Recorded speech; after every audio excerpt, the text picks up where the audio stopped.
I get a lot of phone calls that people want to install Modesta. Is there any ceramic coating on the list? Look at it. Every single one is stroked differently. Now, what's the difference between your snow foam and like the prime use?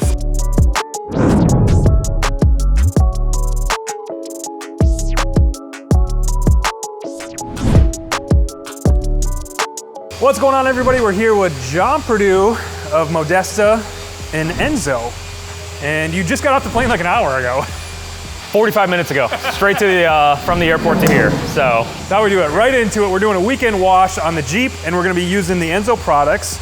These are just released, what, not even a year ago? About 13 months ago, January of 2020. We just launched them in the USA. We were in Germany for about 6 months. Okay. And then we launched them here, and it's been going actually really well. I'm super impressed with the products, so I'm excited to show everybody on camera how the products work and tell them more about these products. Now, where are these manufactured? Where are they out of? So they're actually manufactured, all the development's done in Slovakia, I would say Australia and Japan with Tomo for Modesta, but all of our production actually, unlike Modesta, is actually done with Michael in Europe, in Slovakia. Okay. So it's done in the Eastern EU. So everything's bottled there. Chemicals are flown in either from Japan, parts of Europe. We get some products from the US. They're shipped there. Everything's mixed, blended, there, bottled, and then shipped to us here. That's awesome, man. Well, let's just get into it and start washing the Jeep, huh? Sounds good. Cool. Thank you.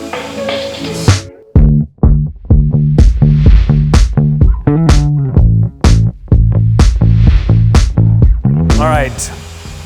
We're gonna start off. So explain the line a little bit to me. I mean, I love the names, I love the bottles, I love the looks of everything here. Well, so something cool to keep an eye on. One thing we wanted to do with this is, like, you know how with Modesta, everything's about, like, Modesta means to be modest, if you didn't know, right? It started from Akihiro, who's one of the founders, late fathers.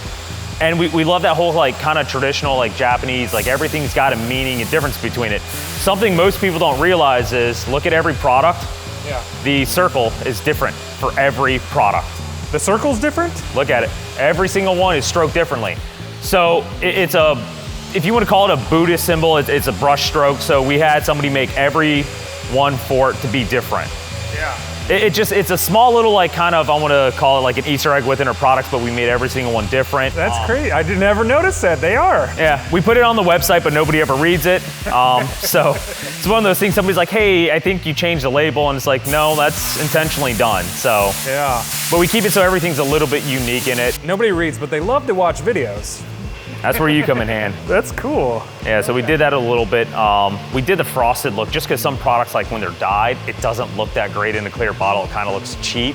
Yeah. So we kind of were like, well, let's do the, like, frosted look to it. It looks nicer. Just like when you do a glass piece frosted, the transparency, it's voided, but you have that nice, like, look. You can see the color, the product, and the thickness of it. So. I love the look of the bottles. I love seeing the colors of them. I think that's unique. It's just an experience with detailing, you know, just like the smell of it and the look of it and the product and the feel. Of course, we want the products to work good, but that's just a part of the experience when you're detailing. All right, getting started. What are we gonna do? Foam it down? So we can start with the wheels first if we want to. Rinse the wheels down. Go ahead and do the wheels, the tires. So we'll use Eisern. So Eisern means Celtic. In Celtic, it means iron. That's where that name derives from. Okay. Some of the names are made up. Revolve is a tire cleaner specifically. Okay. So we can use these to start with the wheels and tires. And, you know, depending how dirty is the Jeep. It's dirty. We can do it 2 fun ways. We'll do a Polaris snow foam. We can do a pre-soak with prime use. So prime use can actually be mixed into everything. So the cool thing about this, you can use it straight, which I saw the content you guys did for Car Supply. You guys were using it straight out of the bottle, which is 100% the way it's made for. Cool thing is you can mix it in with the foam cannon if you need that just a little bit more kick behind the cleaning power of it or the pre-rinse. Okay. You can also mix it in the shampoo too. Yeah. Just so you have a little bit more cleaning power behind your agitation. We'll give that a try. So. Now, I had one question on the video that we just did on car washing, and I rinsed the car before I actually foamed it. And they were saying a lot of guys will foam it before they even rinse it. Is there a right or wrong there, you think? I don't think there is. Because every shop I've been to, you know, you've had the ability to go from shop to shop, right? Yeah. I see some guys, they'll foam cannon it as it's sitting right now, then they'll rinse it. Yep. Then I'll see some guys who, just like you said, they'll literally foam can it, rinse it, and in Nick's case, it's rinse it, foam cannon, rinse it, foam cannon. Yeah. So I think it really just kind of depends on your situation, what time situation you're in, especially like working from home and washing your car. Most people aren't going to sit there, rinse your car, foam it, rinse it, foam it, and then wash it. Yeah. They're going to look for a process with the path of least resistance. So I don't think there's a wrong or right. I think the scenario really depends on how bad your car is and also how particular you are with, you know, the sensitive finish on it. So absolutely. Me personally, I like to do a thorough rinse, foam cannon, and then I'll rinse it and then start the washing. That's what I like to do. I like to rinse it first and get on that. So let's get started. We have pressure washers on each side, and then we have buckets with all kinds of different tools in there to clean the wheels and everything. Let's roll. So one cool thing we could do, I don't know how you do your wheels, like I traditionally am used to filling it with water and a little soap in it to create some lubrication behind it. Yep. So we can put a little shampoo in it to help with it. Let's do it.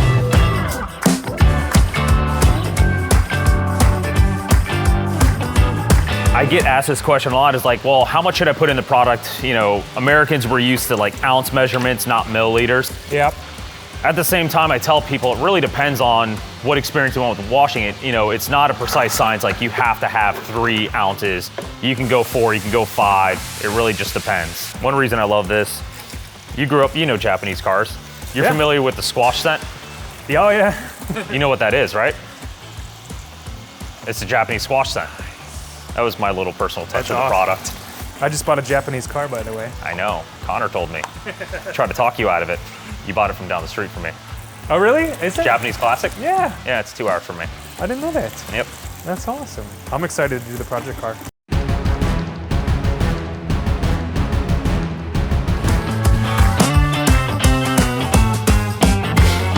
Now the question always remains, it's interesting with wheels what I see people. Some people like to pre-rinse it to really actually clean it. And I think that for me, it always depends on the wheel finish. Like a jet black wheel, I'm always gonna rinse first, do the wheel cleaner. Yep. Silver and matte black wheels, I'm a little in between. I don't think it's necessary to pre-rinse them and start spraying them. So we got the Eisern. Yep. I like to pre-rinse, so I'm gonna do that. Cool.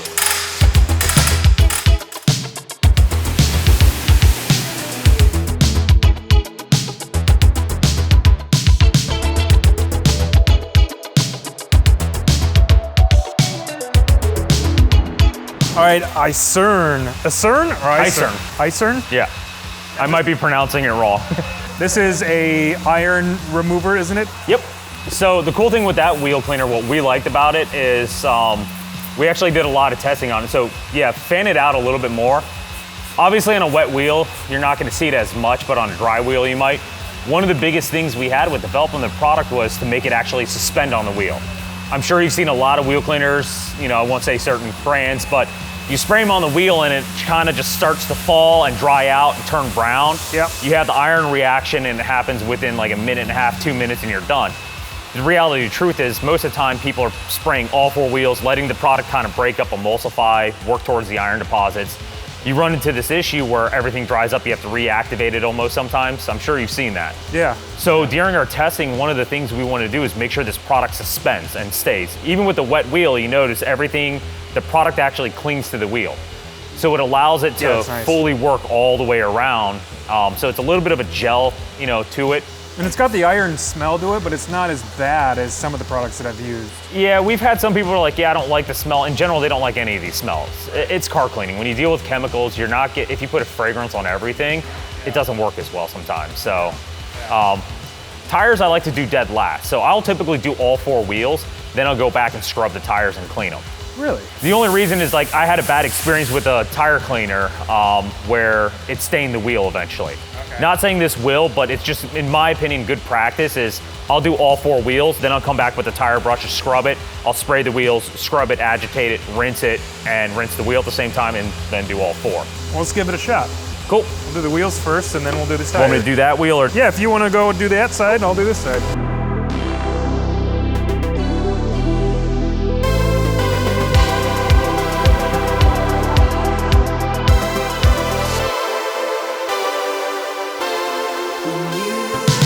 I've almost completely stopped using brushes on wheels anymore. I feel like I just get such a better clean with using a mitt. And it's just easier. You can put it on your hand and I can get in between the spokes. Like certain wheels, I can actually reach behind it and get the back of spokes. I just really like it. And then even cleaning the tire, I'll use it to clean the tire and it seems to do a better job than any brush that I've ever used.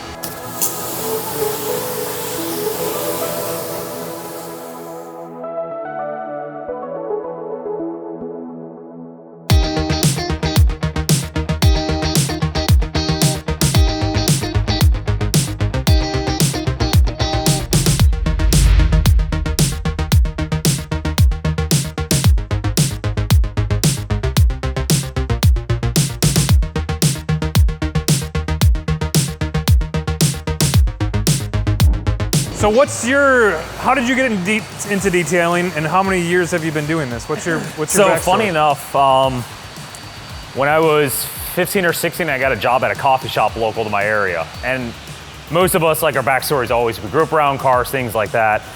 And I think minimum wage back then was like $6 or something. So I had a car, I always kind of thought I knew how to clean cars and wash things. I tried to detail clients' cars. It was one of those ones where it's I remember one was a Mustang, I did wax and the guy, brought it back to the coffee shop on my day off. And he's like, oh, there's wax all in the jam, things like this. I was like, one of the first jobs I ever sold for $50, whatever, and I just got hammered in my quality. Well, you were 16. Still. I don't consider it an excuse these days, but I started to like it then. So at that point I started polishing a little bit, and I'll say back then I knew nothing about polishing. Yeah. One of the first cars I did an actual, let's put a paint correction on it, was an early 2000, it was an E46 M3, jet black. I thought the car looked absolutely amazing. That friend still owned that car 12 years later. Didn't really drive it, he put some nice wheels on it, lowered it, it was a convertible. Brings it by after I finally get a shop 12 years later and I go into business. Brings it by, he's like, hey, I still have the car. And I'm like, oh, cool, yeah, bring it by. Not in my head thinking, you were the last one to detail it. A Makita rotary. So I learned the hard way. I didn't know how to paint correct 20 years ago. Look at the car in the sun, it was just buffer trailed all over the hood. I don't know how 20 years ago I thought it looked good, but. You didn't have that eye yet, I know that a lot of the new detailers just don't have that eye. They don't see. I'm getting old right now, my contacts are getting worse. Now so you're it's going the opposite. Yeah, I'm senile at this point. But no, in between there, I loved cars. I loved cleaning my own cars, and it started actually, a good friend of mine, Adam, he was big into Porsches. He had a GT3, and he started talking about paint correcting cars in a different method. And this was 2005, 2006, and I really didn't understand it. So I started kind of finding out where he got his information. He actually bought a couple machines, and he's one of those guys, he'd buy everything, never do anything with it. Yeah. So he's like, here, you can have it. So I sat in my garage and started learning to get better at it from what I did previously a couple years before that. And from there, I just kind of learned. I'm one of those people though, unfortunately, I don't like to watch things to learn, and I hate to say that in such a bad way. I'm one of those people, I regurgitate information better once I screw something up, or if I actually burn a paint, or I understand those things. So learn the same way. Yeah, so I took it from that level, and I kind of got into it, and I still like it. The sad part is when you go into business, you forget how much you like doing it, and it's I've gotten to that point, or I've been to that point, I don't like washing my car anymore. If I wash my car, I'm going home and washing it at my house. Yeah. Just because there is a part that's therapeutic to it, right? Some people love to wax their car still, simply not because they think it's a better protection, just because it's their weekend hobby. They want to throw a wax on their car, sit in there, stare at it in their garage for 5 hours, which I admit I still do sometimes, but it's a good pastime is what it is for me. So I like that part of it. The business side's awesome. You learn so many different things that kind of focus into how you actually change your wash method of cars. Everything in the last 5 years, I think of how even clean wheels changes year by year by year. I think it's so interesting on how things are done so differently, region or people or different shops. You've had the advantage of traveling a lot and going to different shops. It's funny that I always see online, there's always an argument of what we talked about before, your process of washing wheels. Everybody's so set in their ways of you have to do it this way.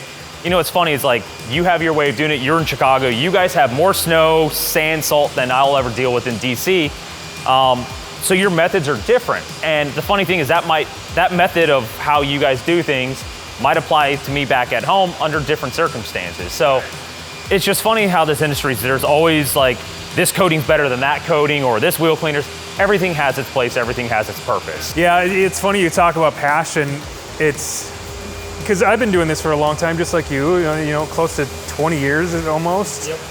And sometimes you do, like, I love what I do, but sometimes I don't love it every day, but I still have passion for this. Like the other day, it's probably harder. You have to have creative thought for everything you do within that. And the problem is it's like writer's block. Somebody writing a book, you have to step away, you have to like redevelop your passion, things like that, so. Yeah, that's the great thing about this business. I've been able to step into different roles, you know, and do different things, and that's really kept it exciting for me. I don't know if it'd be as exciting if I was still doing the technician's part where I'm still polishing paint and interior detailing every day. I don't know if I think I'm too old to sit there and polish cars anymore. Right.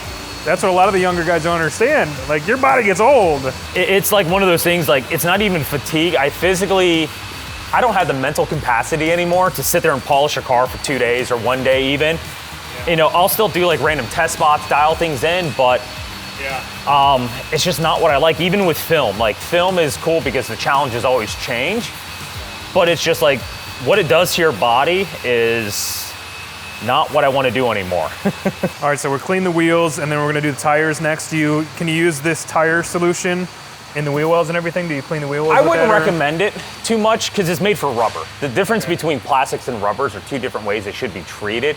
Even in manufacturing, how rubbers and plastic are created are differently. There's more silica, oil, things like that in here. You know, it's just like the tire browning comes out like when you have heat and chemicals on the tire. I think Prime Use is a better product for cleaning the plastic itself.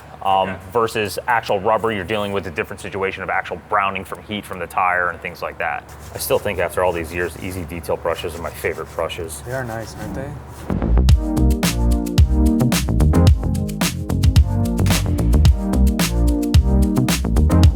I love that they have a dedicated tire cleaner, a rubber cleaner, because that's the most important thing if you're looking to get, you know, the nice tire shine, even tire shine.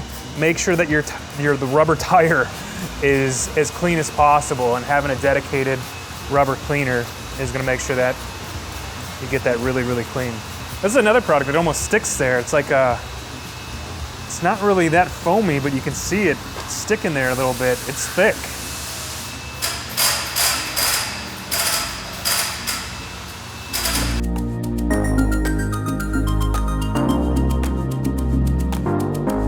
Look at how dirty that tire was.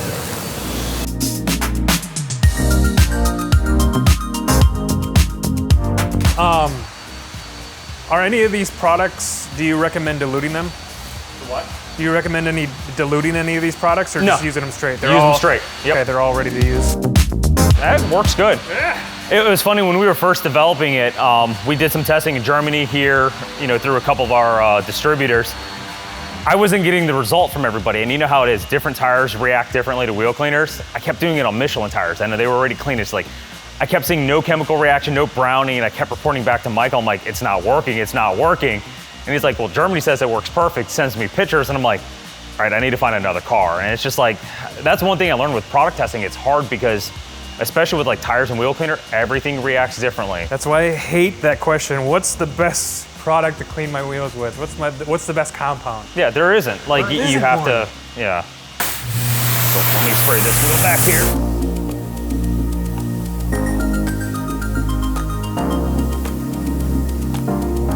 What brush do you guys use for scrubbing tires? The normal green ones? I use this one. I also like using the mitt sometimes too. I feel like I use too much. How much should I be using? I mean, I caked it on. I'll show you on the other one. Wait, let me scrub this one down real quick.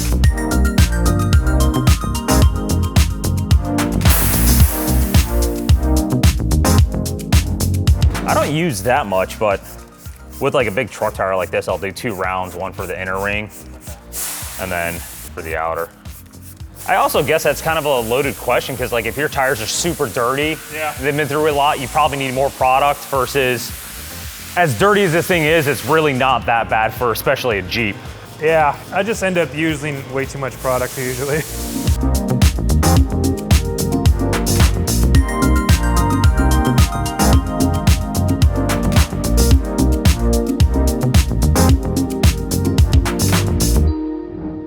All right, let me grab a foam cannon. Have you used the Mezzo tip? I buy Amazon foam cannons, don't hate me. Do we want to scrub the, the wheel wells out with Prime Use first? Yeah, we can do that. Okay. You want me to start that right now? Do you want to do prime use on the foam cannon, or you want to do? We can do it both. So with the plastics, I think like maybe start with just prime use and scrub it, and we can foam cannon everything, and then rinse it off. You want to foam cannon and let it sit for a couple minutes, and then we'll do the wheel wells. Wheel wells. Yeah, that'll work.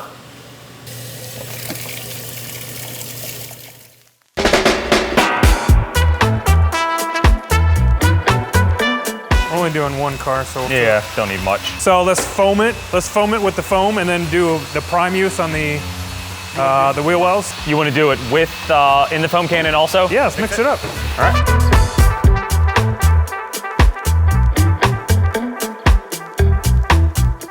Do you want it really foamy or no? Whatever you normally do, yeah. So like with prime use, there's no set amount you can use in it. Like it just really depends on how much you really want it to clean. So like worst case is we can just fill the rest of it up with it, just so it has a little bit stronger to it. Now what's the difference between your snow foam and like the prime use? Because they're basically both pre-wash type of products, it's a degreaser though. So this is made to break up heavy, solid stuff like your engine bay. How many people do you really see like foam cannon and engine bay and detail it that way? Yeah. You usually use like an all-purpose cleaner or a degreaser. So that's what this is. It's a really strong degreaser to break up really heavy grimes, things that may be like bonded to the actual surface and stuck on it. I don't know if you remember at PlusCon in Salt Lake, 3 years ago, on the black Tesla when we debuted this product. Yeah. So we had that Tesla Cougar brought in. It was a jet black Tesla. I think it was coated, but I can't remember. And we don't know how long it was driven for, but we just sprayed it out of the spray bottle on it, let it sit for about 2 minutes, rinsed it off. Chris Jankowski was the idiot at first that ran beneath it, wiped his finger across the paint on a customer's car, but he's like, oh, there's nothing left on it. It broke up quite a bit of debris on it. It's never to say it's gonna get everything off, but through the process of foam canning, any pre-degreaser or APC rinse, the purpose of it is to help break up and emulsify excess dirt. Like summertime, you probably don't need it as much. Yeah. But like wintertime, out here in Illinois is probably really, really bad that you do need it. Right. That's a crazy looking foam cannon. So this is cool because it has like, if you just wanted to use this, if you want, it's pretty heavy, but so you can connect this to your gun. And if you push this way, it's that way. You can get the rinse so you can get the water there. Oh, that's pretty cool. And then you just switch it and you're spraying foam. Oh, that's actually pretty cool.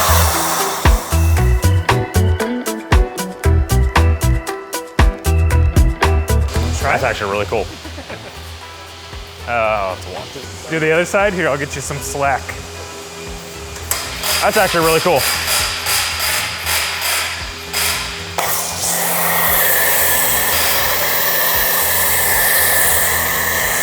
It's not that heavy. No.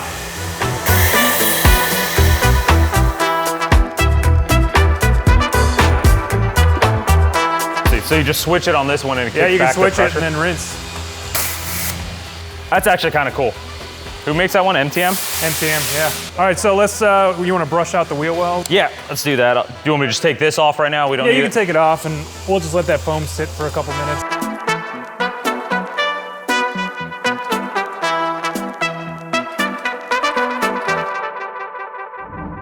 So John. Yeah. You're out here in Chicago where things are starting to open up a little bit. You're going to a couple different shops. Where are you going on this little mini trip? I'm gonna stop by, see David Patterson with O'Burke and Connor Harris.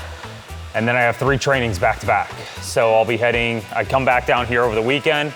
Then I fly out to Austin, Texas for a Modesta training. Then Ohio, and then Alabama. So you're doing 3 new installers. You do all the trainings? Yep.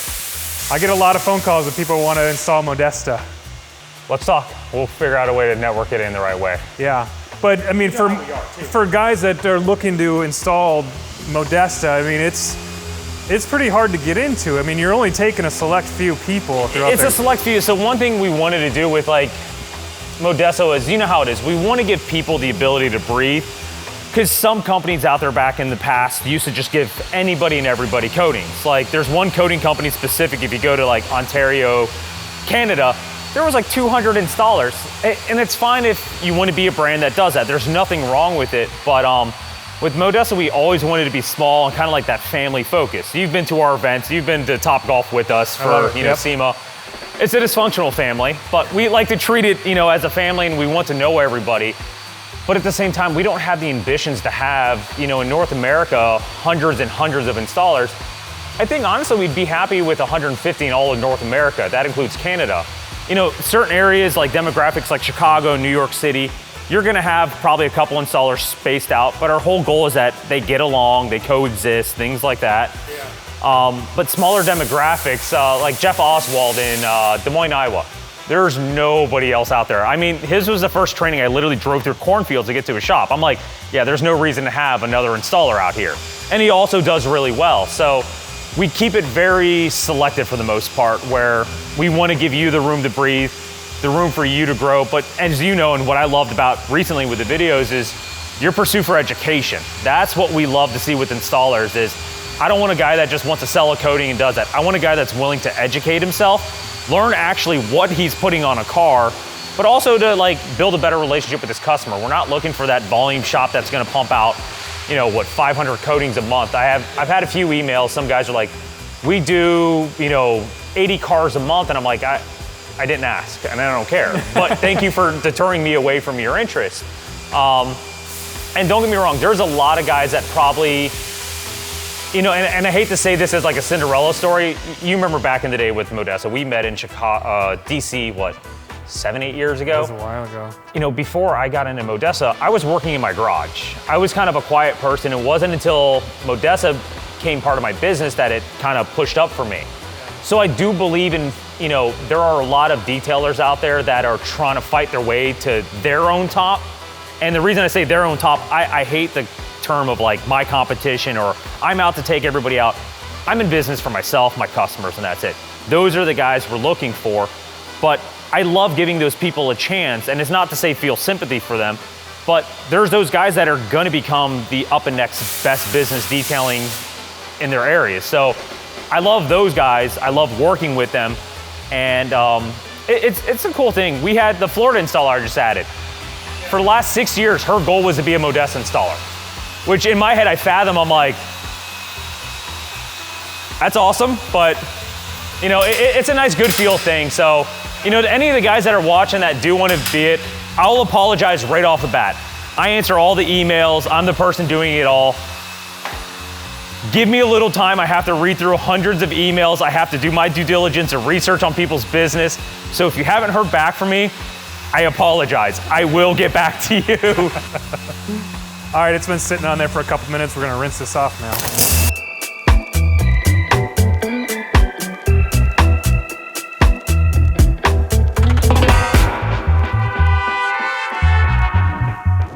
All right, we got our wash and our rinse bucket. What's next? Pure One shampoo. Pure One. Oh, it's one shampoo, but it's just pure shampoo. So, the funny back end story, we wanted to make a shampoo that's good at working with coatings, but it's also good for washing any other car. The purpose of behind coatings, like you've seen some shampoos, they have silica in it and stuff like that to better your coating. I hate those things. There was a company a couple years ago, I used to use the shampoo and I'm like, oh, it's to add water behavior. Once I educated myself the right way, I'm like, this defeats the purpose of a coating. So the whole goal with it is just a clean shampoo to actually wash, lubricate the body very well, but also rinses off and releases without leaving a substance behind. So. Surfactant? Huh? Is it surfactant? Yep. I learned all about surfactant a couple weeks ago. Then we need to get on the phone with Michael, because every time I talk to him, I try to educate myself as much as I can like you. There's things that just go over my head and he'll explain it. So I had to have him write things and I'd say it in idiot terms. Yeah. So he was talking about the chemical and how it works, the surfactant, how it does this, or an emulsifying agent. Then I had to have him write in a way how it translates to an idiot trying to explain this stuff. And it actually worked pretty well, so. Cool. All right, let's wash, right? All right, split it half-half. Yeah.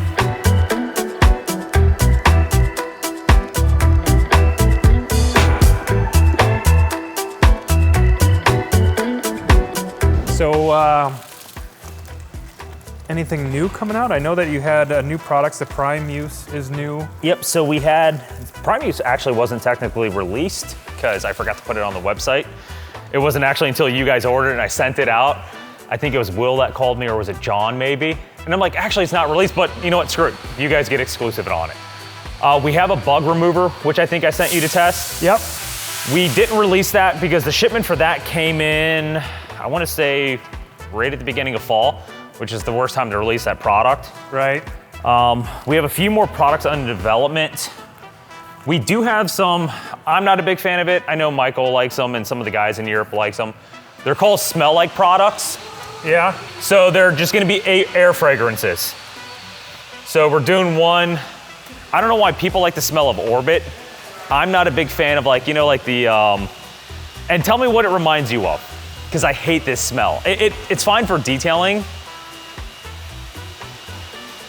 That smells great. But see, to me it smells like black ice air fresheners. A little bit, it's like almost a bubblegum type of. Really? I always thought of like black ice. I hated that smell. So they're making It smells fantastic. But I have the test bottle at back at the shop. Dave loves it. So it's just an air freshener to spray in your car, kind of like anything else. Yeah. We're gonna do one for Polaris and probably a little bit of a different one for that. We do have a hydrophobic quick detailer that we've been developing. Okay. Which has been kind of more or less the most testing I've done on a product, because you know how those products work in this industry. Yeah. We don't want a product that's mediocre. We don't want a product that in certain cases only lasts X amount of days. So we're trying to get a product that'll hit the targeted longevity we're looking for. It's just been kind of a struggle because we do test all the products in different countries, so we get different environments, and the results have been different across the board. So we don't want to make the product that lasts too long because it's not really the best way to do it, but we want to get that nice 6-month longevity out of it, but through multiple applications is the thing. It can be applied wet, it can be applied dry, or in a foam cannon. It might end up causing us to develop 2 products, but I've been doing several testing. I'll show you some videos later. The product works really good. It's just not where I want it to be at yet. So that's the... So you're doing all the testing of the products. You're working directly with Michael. Yep, so me, Michael, and Marcus in Germany are doing all the testing. And then after that, we'll probably do I have a whole PDF list of products that we have kind of preset to develop and test. Is there any ceramic coating on the list? That's a hard one. Because you know how easy it is for us to do that. The problem is we don't want to step on the toes of Modesta. Right. And you know, that can cause a problem for you and stuff. We're thinking about it, and it's more or less me that's resisting it, to be honest. Right. But reality of the truth is, it's probably gonna happen. How we're gonna do it, I'm not 100% sure yet. So it's just one of those things I don't want it to become like certain brands out there. I get it.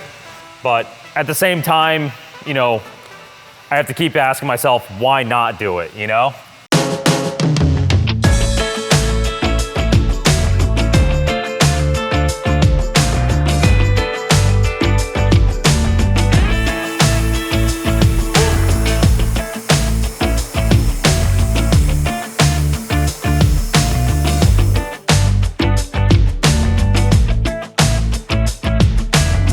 All right, let's go into quick detailer, right? You can use this as like a kind of drying aid. Yep. This smells fantastic too. I do like the Gleam smell. That's a different smell. It's like a candy floral type of smell. All the smells were. I remember you guys did like your favorite scents of the years. Yeah, I do like that one.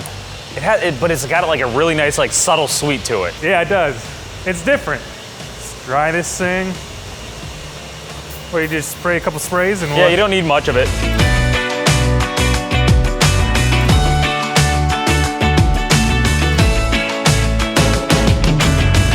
On the windows too and stuff? You can theoretically. It's not like it's not a hydrophobic, you know, quick detailer. It's just a normal quick detailer. Just for like lubrication and stuff? Yep, drying and just a little bit of protection. Okay. So it's nothing crazy.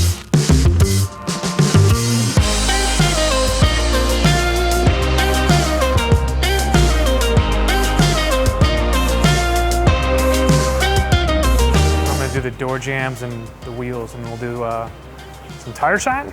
Cool. Tire dressing? Do you like to call it tire shine or tire dressing? Tire dressing I like better. I don't know why. Yeah. I go back and forth. I like tire dressing better. Yeah, but it always comes out I'll tire catch shine. myself saying it nonstop. Yeah. But I don't know. It's there's no wrong or right. Tomato, whatever.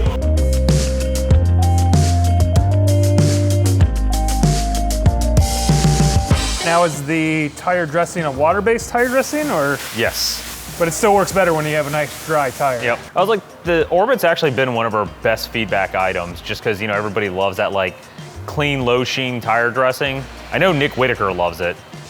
Yeah, he loves the whole line. His video content, I got to give it to him, and I called him about it. I was like, that's why I was sad when I heard he's moving. I was like, please don't stop your video content. I know, it's so good. I love the last video they did, like what detailers say or whatever they did. Yeah. It was just hilarious. Hi, my name's Tyler McIntyre. I've been spending the last 3.5 years researching on the internet how to detail. I think that pretty much makes me an expert. I just finished my first detail last week.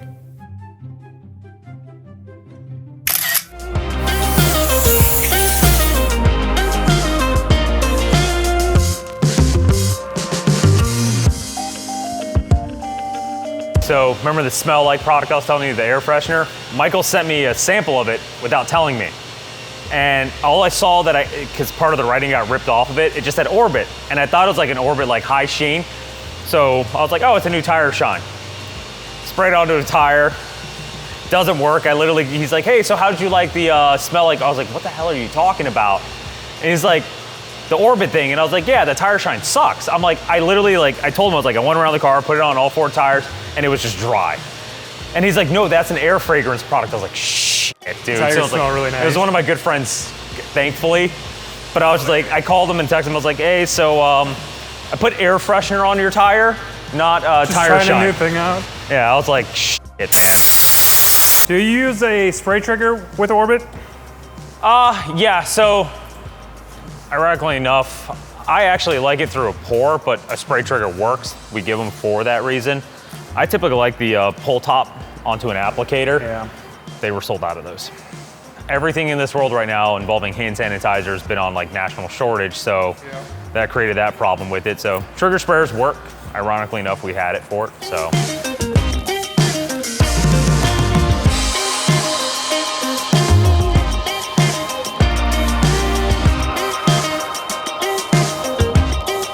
Anything special with the tire dressing that we need to know about? Let it sit for like 15 or 20 minutes and then? No. You can leave it up after you apply it just for a little bit of higher sheen. You can knock it down too after you're done just to reduce the sheen. Yeah. I think that's always just a personal preference. Actually, I think, you know, like the Michelin Palette Sports, I think it applies insanely smooth on it on those that you don't even need to knock it down sometimes. Just because of that velvet from around the Michelin just eats it perfect. Tires like these, I always go back with the microfiber just so I don't get. And just kind of I just hate doing truck place. tires in the first place. Yeah, they just suck. You can use a brush. Yeah, typically that's what I use, but I also haven't put tire dressing on a truck in probably 3 years and hopefully never again. The one thing I do like about Orbit compared to like some other water-based ones, it doesn't run as easily. There's some I've dealt with where, especially like when you get knobby tires like this, it catches it and it just runs right into the wheel. Yeah.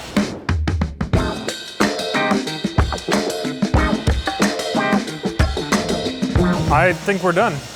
Awesome. Looks great. You want to talk about these other 2 products? Do like an outro and. Yeah. Well, so the other 2 products we have, the core interior, which a lot of people like. I've been happy with it. The thing with it, like when you fragrance a product, it's hit or miss with certain people. They don't like it. It's banana scented. I love the banana Laffy Taffy, so it's right up my alley. It's a light detail cleaner for like your light duty day-to-day cleaning. Pure View, I'll be honest, it's a good product. It's my least favorite products. In general, I don't like glass products. Yeah. I always find other like waterless washes that work better. But in the general speaking, what people look for, they do look for designated products, so the glass cleaner is there. It's not to ever crack on our own company or product. I'm just not a big glass cleaner person. Right. Never have been. I always find like a light alcohol water mix works better for me, or honestly, like half the waterless washes out there just suit for what I do with it. So it's a great product. It's just not my personal favorite. The only other one I don't think that's here is the Drift Clay Lube. Okay, yep. I love that product. It's green apple scented, which I love. It's really, really lubricated, which is what I love about it. It Okay. does not, you know, some clay lubes over time, they start to dry out and then you grab the clay and it just streaks across it. Don't have that problem with the product, but it's also one of those products that's it's struggling to find its place in this industry now with so many different like waterless washes that are capable of being diluted. People are using those, you know, in your soap and bucket. So the product moves, but it's not our big product. It's there for the people that like it. Different countries, they don't operate the same way, even like do-it-yourself detailers do here. So clay lube still works great for them. For the clay lube, can you use it as a waterless or a quick detailer, or is No, it just a clay lube? It is soap-based mostly, so Okay. it's not a waterless product. It is 100% designated for that lubrication of lube and clay itself, so. No, I appreciate you telling us all about the products and learning more about it. If you guys out there want to get your hands on some Enso products, in the description below, I'll put all the links to all the products that we use in this video, and then maybe I'll put a little surprise discount in there for you too, a discount code. So check it out. Thank you, John. Absolutely. I appreciate it, man. man. See you later.